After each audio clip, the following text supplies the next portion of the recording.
নীলক্ষেতেই ছাপানো হয়েছে ডাকসু নির্বাচনের ৮৮,০০০ ব্যালট। এ প্রসঙ্গে এবার ব্যাখ্যা দিয়েছে বিশ্ববিদ্যালয় প্রশাসন ও ডাকসু নির্বাচন কমিশন। এমনকি কথা বলেছে বিশ্ববিদ্যালয়ের উপাচার্য নিয়াজ আহমেদ।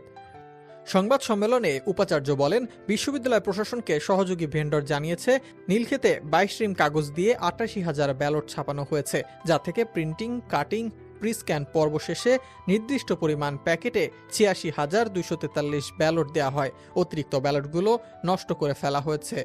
ভেন্ডর আরও জানিয়েছে, কাটিং শেষে প্রি-স্ক্যান ও পরবর্তী কার্যক্রমের জন্য তাদের মূল অফিসে স্ক্যান সম্পন্ন করা হয়, এরপর সিলগালা করে বিশ্ববিদ্যালয়কে দেওয়া হয়েছে।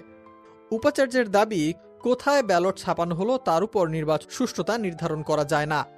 উপাচার্যের দাবি, ডাকসু নির্বাচনের ব্যালট কোথা থেকে ছাপানো হলো তা সুষ্ঠু নির্বাচনকে কোনোভাবেই প্রভাবিত করে না।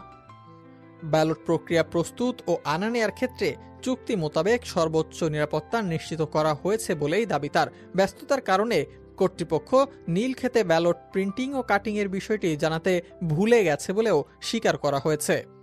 উপাচার্য বলেন, সমস্ত নিয়ম মেনে প্রতিযোগিতামূলক দরপত্র আহ্বানের মাধ্যমেই অভিজ্ঞ প্রতিষ্ঠানকে ব্যালট ছাপানোর দায়িত্ব দেওয়া হয়েছিল। রেকর্ড সংখ্যক ভোটার ও প্রার্থীর বিবেচনায় দ্রুততার স্বার্থেই অন্য একটি ভেন্ডরকে যুক্ত করা হয়।